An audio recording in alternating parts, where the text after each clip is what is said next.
Hai,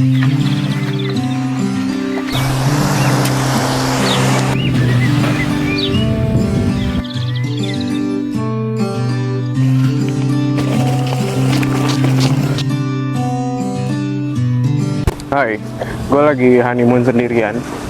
Ya, honeymoon sendirian di salah satu pulau private di timur Indonesia. Ada yang tahu di mana? Gak ada? Oke, nggak apa-apa. Meskipun nggak ada yang nanya, kenapa kok gue bisa honeymoon sendirian? Apakah gara-gara gagal menjalin hidup rumah tangga? Apakah tiba-tiba ditinggal pas udah booking gedung, sewa MUA, segala macam? Apakah ada yang nanya? Juga nggak ada, nggak apa-apa. Tapi yang penting gue akan tetap cerita. Dan ini cerita gue honeymoon sendirian di Labuan Bajo. Harusnya tuh ada drone gitu loh, kayak yang nunjukin semua pulaunya. Cuman kan gue nggak ada drone ya. Kita drone manual aja gimana ya, kayak terbang dah tuh. Gimana? Kayak drone nggak? Nggak ya? Ya maaf deh.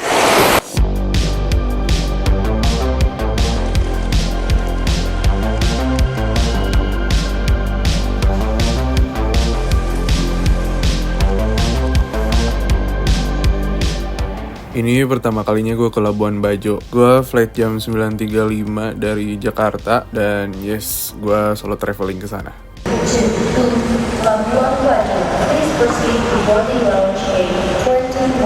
Oke, kita harus ke gate 21.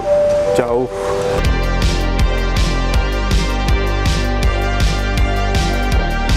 Kirain gue telat, ternyata masih ada. Gak punya jam, tapi lihat jam 30 menitan gitu. Oke.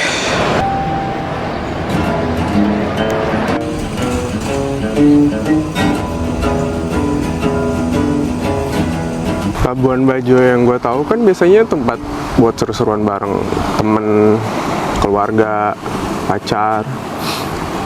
Nah ini gue mau sendirian nih ke Labuan Bajo. Sungguh gue tuh awalnya nggak kebayang gitu loh gimana rasanya jalan-jalan sendirian ke tempat yang biasanya buat seru-seruan ramean gitu, tau gak sih?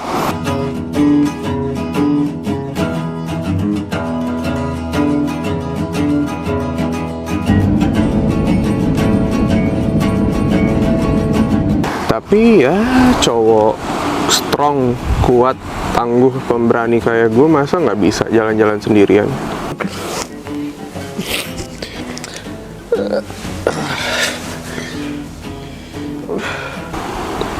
Malu. Kita baru saja mendarat di Bandar Udara Internasional Komodo dan selamat datang di Labuan Bajo. Sebelum ke pulau tempat gue honeymoon nanti, gue mau stay dulu 2 malam di kota Labuan Bajonya. Karena gue rasa gue harus PDKT dulu nih sama ibu kotanya. Ibarat kata nih, kita sungkem dulu sama ibunya. Jangan langsung satut-satut lu. Pelan-pelan kita PDKT dulu. Ntar tahu-tahu nggak cocok kan ya bisa dipaksain lah. Ingat, walaupun kata orang jodoh udah ada yang ngatur, tapi kan zodiak gue Aries, ngotot. Kalau udah maunya itu. Jadi coba gue revisi ya. Jodoh itu udah ada yang ngatur, kecuali buat Aries itu silahkan diatur sendiri ya. Gue udah sampai di penginapan yang pertama. Ini di Moine Resort. Kita coba masuk ya. Tada! Welcome to my paradise. Jadi gue tuh sengaja nginep di resort ini, soalnya resort ini tuh deket sama tempat sunrisean gue besok. Iya, gue berencana untuk memutuskan jatuh cinta atau enggak sama kota ini tuh dari penampakan kota ini pas bangun tidur. Alah, yes, pas matahari terbit. Kayak gimana sih bare face kota ini kalau bangun tidur? Apakah no make up look, wet look, atau gimana dah, kita dewanjurin besok ya. Hari pertama di Labuan Bajo gue lebih banyak diem sih di hotel, karena tadi gue sempat keliling-keliling bentar, tapi habis itu kayak magerah, gue diem aja di hotel.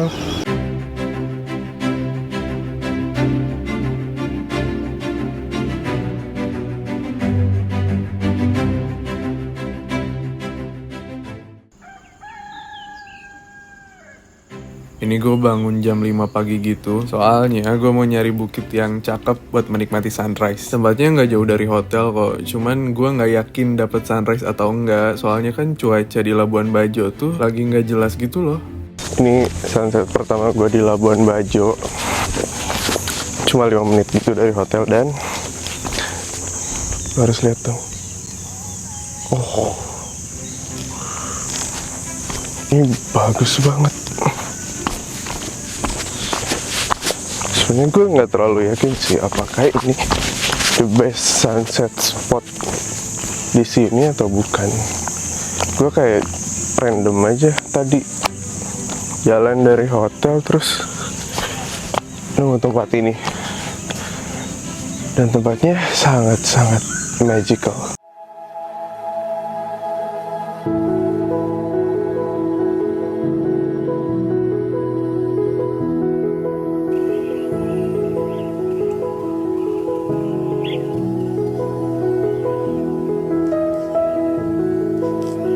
Gue suka deh kalau nggak ada harus ngapa-ngapain gitu, duduk kagak ada agenda, itu gue suka tuh.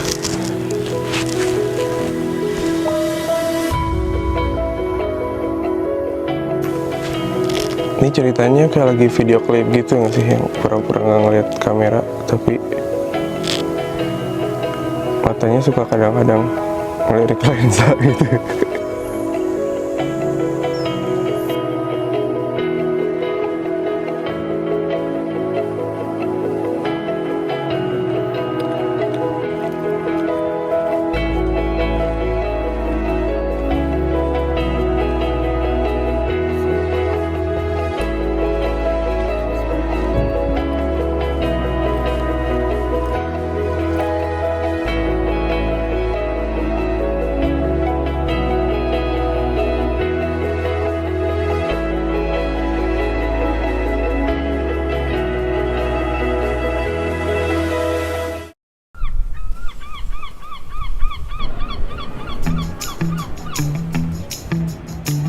Jadi tadi habis sunrise-an gue check out hotel, terus sekarang gue lagi mau makan siang. Agenda utama gue hari ini setelah ntar kita check in di hotel yang kedua, gue tuh mau sunsetan gitu loh. Tadi kan sunrise udah tuh cakep banget. Nah syarat kedua biar gue bisa jatuh cinta sama kota ini tuh gue harus ngeliat dulu sunsetnya cuy. Kalau bagus, oke, hajar kita ke jenjang yang lebih serius. Alah.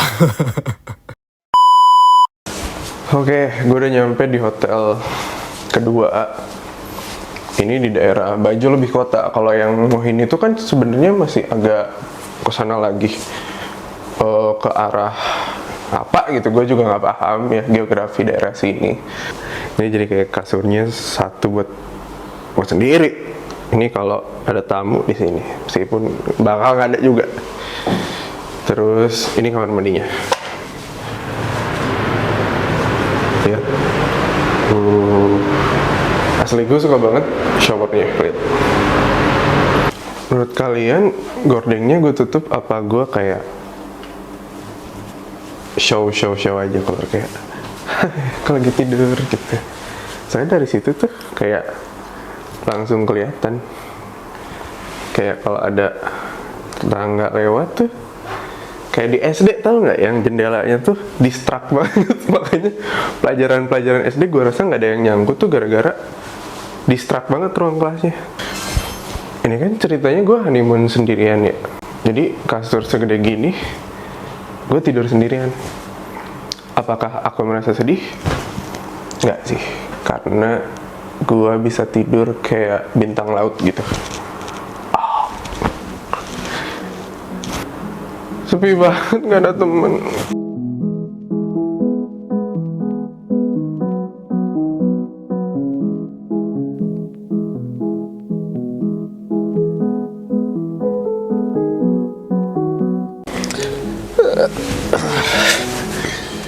Gue males banget, di luar lagi hujan. Terus kayak ini tuh jam udah mau 5:30, terus harusnya jam sunset dan gue jalan-jalan menikmati sunset, tapi ngantuk. Tapi jangan mager, tapi ngantuk. Nggak tahu deh.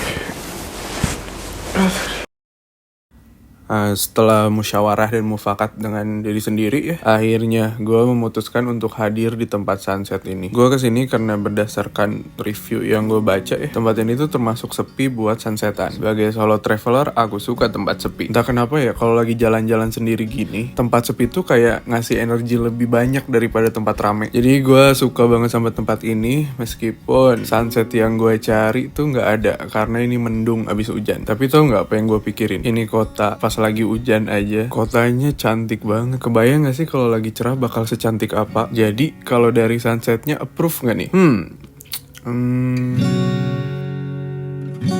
Dear Labuan Bajo, aku mencintaimu meskipun kamu lagi jelek-jeleknya. Geli nggak lu?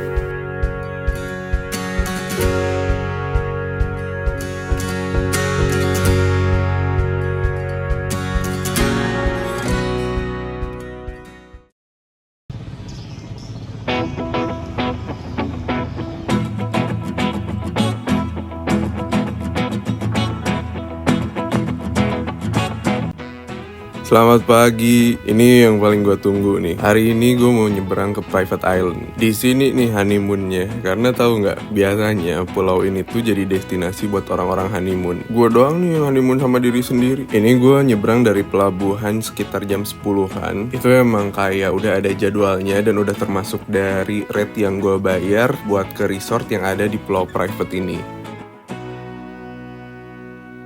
Ini gue lagi di jalan ke Lepire. Perjalanannya sekitar sejam gitu, dan gue gak tau suara gue bakal kedengaran apa enggak, soalnya ini kayak berisik angin dan was dan di perjalanannya sekitar sejam gitu. Kapalnya tuh agak pelan-pelan ya, tapi ya let's just enjoy the moment.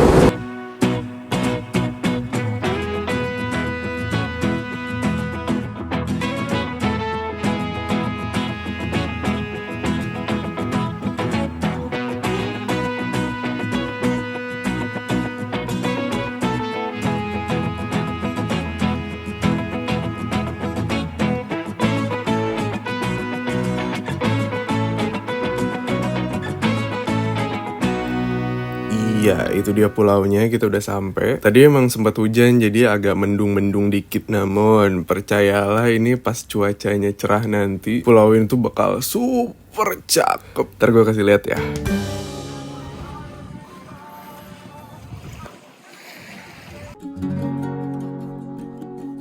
Nyampe di sini kita bakal langsung disambut sama host dan dijelasin beberapa peraturan di pulau ini, termasuk milih makanan karena kan cuma ada satu restoran ya di pulau ini. Terus kita bakal dijelasin juga apa yang boleh dan nggak boleh dilakukan di pulau ini. Pokoknya lo ikutin aja dah. Bye bye lo di sini.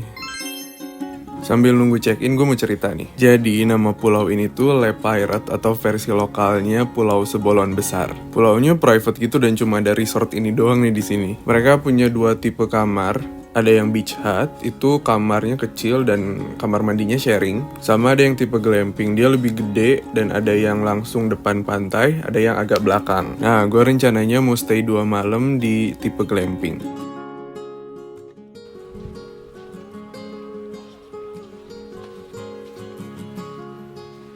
Oke, jadi hari pertama, malam pertama gue akan nginep di glamping yang ini. Gue kan 2 hari. Hari pertama tuh karena gue kehabisan yang beachfront, yang view-nya tuh langsung ke pantai. Jadi gue di yang agak backstage-nya dulu nih. Kan mau room tour ya, ngapa gue banyak ngomong. Oke. Pas masuk, ini tuh gak ada kuncinya. Jadi kayak cuma pakai tirai-tirai begitu. Ya namanya juga glamping ya. Sini ada kasur, ada, gue nggak tahu, peta harta karun kali apa gimana. Terus ada aku, ada kaca dan ada private bedroom dan toilet. Ya, memang outdoor. Jadi kayak memang konsepnya bersatu dengan alam. Meskipun kita dan alam beda, tapi kita harus tetap bersatu. Ngomong apa ya, gue nggak tahu ya. Oke, kita akan beres-beres dulu barang.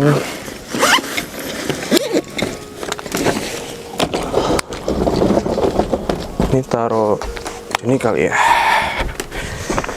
Dan ini kita taruh sini aja. Gue punya ide apa gue tidur tuh nggak usah ditutup gitu ya. Jadi kayak orang-orang tuh ngeliatin gue gitu lagi tidur.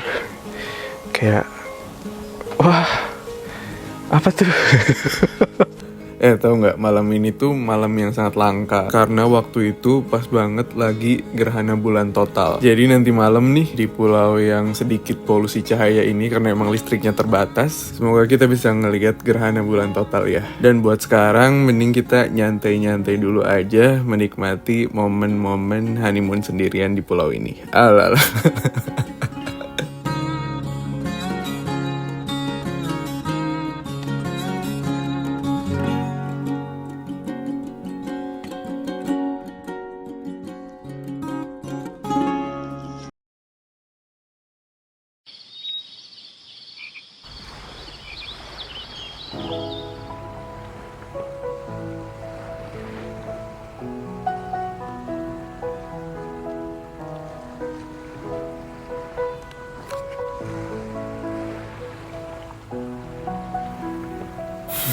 Gue kehabisan kata-kata. Yang jelas malam ini indah banget, bulannya penuh sambil api unggun dan diri lu sendiri.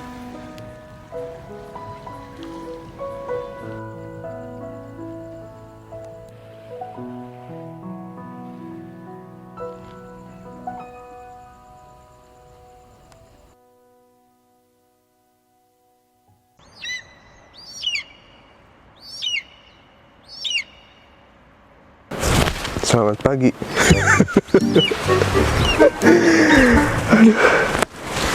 enak banget. Ini tuh gimana sih?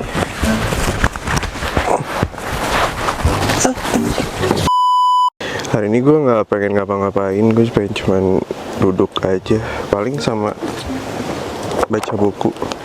Jadi tuh gue emang ada rencana tiap ngetrip tuh bawa satu buku. Ceritanya one trip one book gitu, kayak satu perjalanan, satu trip itu harus ngabisin satu buku, biar kayak selain gue dapet cerita dari tempat yang gue datengin, gue juga dapet ilmu baru gitu. Masalahnya gue bawa buku ketebalan. Setelah 4 hari gue traveling, gue baru nyelesain segini. Ini sisanya yang gue belum baca. Sementara besok gue udah balik juga 2 hari lagi. Kayak ya udah nggak akan selesai ininya.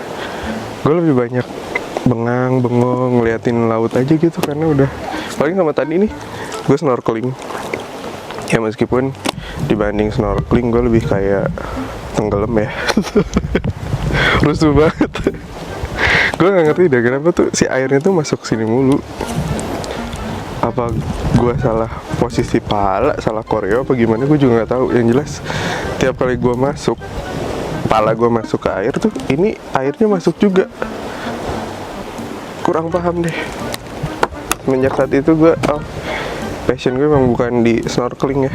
Passion gue tuh emang yaudah duduk aja gitu, kayak gini.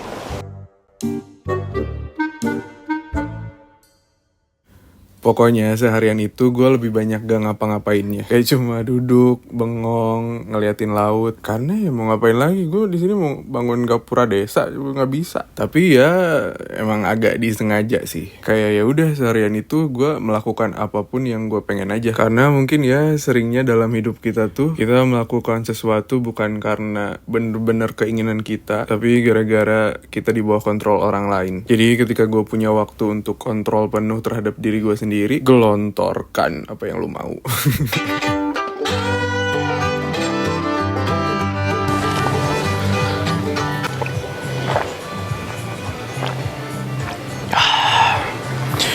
Sore ini gue mau sunsetan.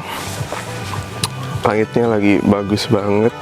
Tadi gue habis main kano juga kayak 30 menitan gitu, dan ternyata seru loh main kano tuh. Meskipun agak puyeng ya, karena itu kalau perkara terombang-ambing dalam ketidakjelasan tuh emang agak kurang ya.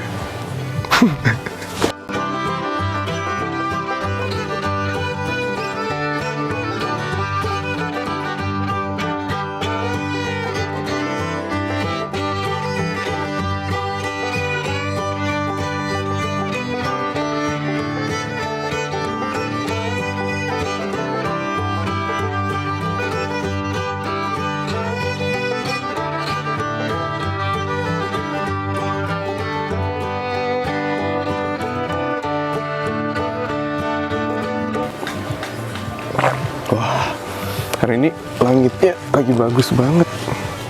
Dari kemarin kan selalu mendung ya, kayak dari trip pertama, di hari pertama sampai kemarin tuh selalu mendung.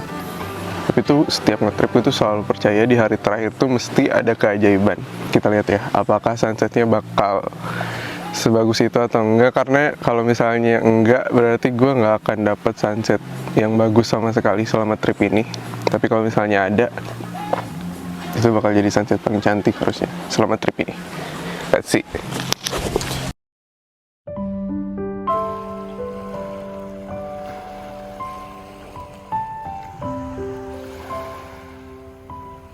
Kan, apa gue bilang, rezeki anak indie nih. BTW gue mau sambil jawabin pertanyaan yang paling lumrah ditanyain sama orang-orang yang sering jalan sendirian kayak gue. Emangnya gak kesepian ya? Gini-gini, menurut gue kesepian itu gak melulu karena kita sendiri. Sepi itu menurut gue kosongnya hati gak sih? Bukan kosongnya bangku di sebelah kita. Artinya orang yang jalan-jalan sendiri juga belum tentu merasa kesepian. Tapi kesepian banget. Ya lo pikir aja, pertanyaan ente nih, kadang-kadang ente. Pakai nanya lu, jangan bikin emosi ya pertanyaan. Tapi dulu tuh gue sering banget tuh denial dan defense kalau solo traveling itu gak sepi. Padahal itu kayaknya gue aja yang lagi berusaha supaya terlihat tegar, tidak menyedihkan, kemana-mana sendirian tuh kayaknya. Padahal mah ya emang kesepian. Namun coba kita twist deh pertanyaannya. Perlu gak sih kita merasa kesepian dan sendirian gitu? Kalau menurut gue perlu lagi. Karena saat kita sendiri dan kesepian, kita lebih bisa menghargai keberadaan orang-orang yang biasanya ada di sekitar kita. Ya jadi kayak semacam simulasi kehilangan orang yang berharga buat lu begitu. Gue sering tuh kalau lagi jalan sendiri gitu mikir kayak, coba kalau di sini ada si ini gitu, pasti seru deh. Dari trip honeymoon sendirian ini gue belajar sesuatu. Rasa sepi itu wajar datang ketika kita jalan sendirian. Tapi coba deh tanamkan kalau rasa sepi itu bukan hal yang harus ditakuti atau dihindari juga. Kayak ya udah lu rasa-rasain aja, nikmatin perasaannya, lalu ya udah lu belajar dari situ. Toh gue yakin manusia juga diciptakan dengan seperangkat kecerdasan emosional untuk handle hal-hal yang datang ke kita. Benar gak sih? Itu loh orang-orang yang sering bilang kayak Tuhan itu gak ngasih kamu cobaan di luar kemampuanmu. Nih lama-lama gue kayak video kultum ya. Ternyata meskipun namanya honeymoon sendirian, gak semenyedihkan itu kok. Kayak gue masih bisa enjoy selama trip ini gitu. Nadanya kayak mau nangis nih. Tapi beneran kayak selama 4-5 hari ini gue lebih punya banyak waktu buat bengong, diem gitu. Karena kan gak ada yang bisa diajak ngobrol ya. Ya paling strangers boleh yang say hi sometimes gitu. Tapi ketika lu bengong sendirian dan gak ada yang bisa diajak ngobrol, itu tuh kayak ngasih waktu buat lu ngobrol sama diri lu sendiri gak sih? Ya ngomong aja gitu, lu tuh maunya apa sih selama ini? Meskipun kadang emang gak nemu solusinya apa, nemu jawabannya apa, tapi kan yang penting sengaja lu nyempetin buat ngobrol sama diri sendiri. Karena pada akhirnya tuh pencarian, ini gue ngomong kayak orang bener gak sih? Ngomong apa ya gue?